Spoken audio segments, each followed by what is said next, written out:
Ibu kawin. Ingit kami guys. Aray. Guys oh.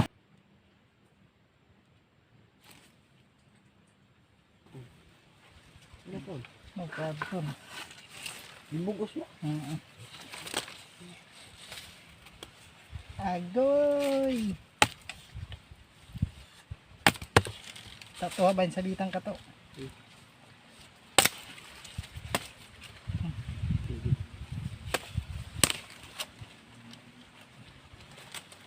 Ingit tayo guys.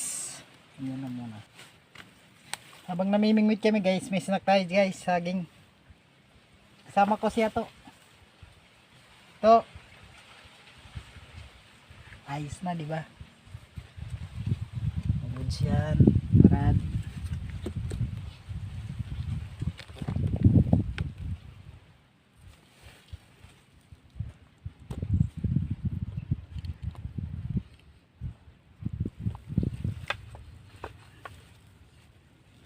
Oops.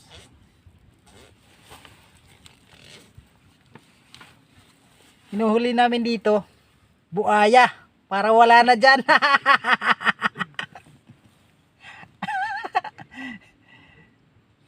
Kung ang English ng pating ay shark, ano naman English ng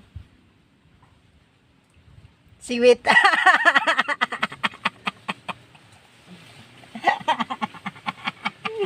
Ay adoy.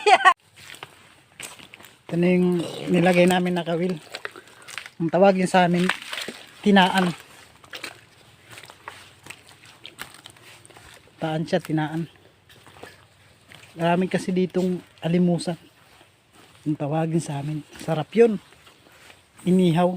Saka ginataan. Yung iba, ginisa.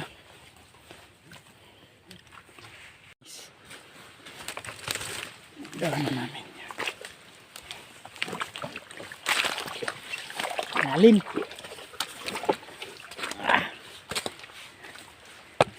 Ito.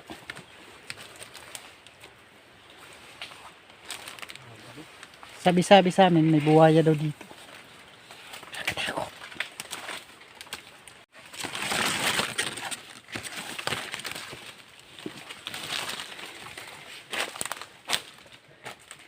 Kung ang English ng puwit ay bat.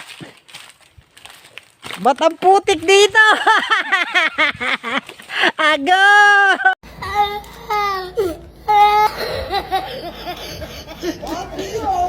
A few moments later. Yun oh, may dali ng huli naman oh. Kita mo to. Yan. Tawag yan sa amin, parugbatang. Ang English niyan, di ko alam. Agoy! Guys, pandaw na naman. Ay, pangalawang pandaw pa lang to. May huli daw. Sabi ni Ato.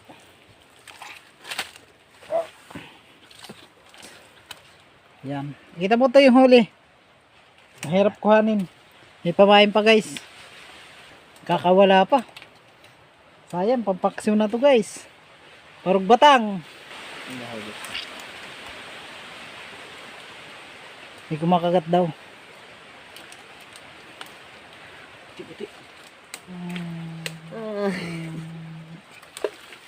Papakita ko mamaya guys kung ilang peraso na yung ganito namin. Alright. Ang sakit. Guys, sa pamimingwit namin, ito yung nahuli natin. Yan. Yan, diba? Okay na yan. Pampaksiw. Diba? Goods.